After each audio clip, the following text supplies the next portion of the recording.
Hi guys, I just want to share this cute album 6 by 6 inch based on love theme. This album is very special to me as I always wanted to create something with the shadow box. I always had in my mind that I need to have it like this. Now I got my hands on this album.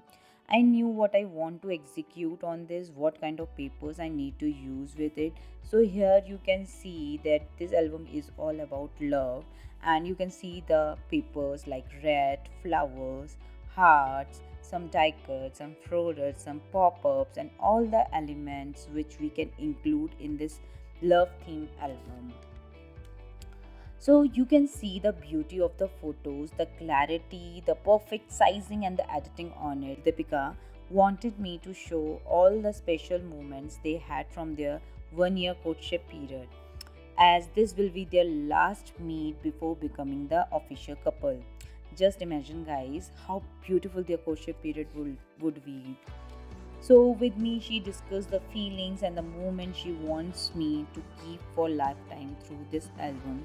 So, I know what I need to create for them, and I am glad that I got this chance to preserve their memories in the form of this album. I hope her fiance liked this album.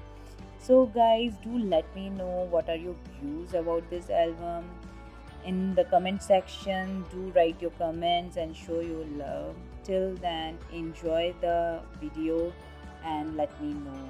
Thank you.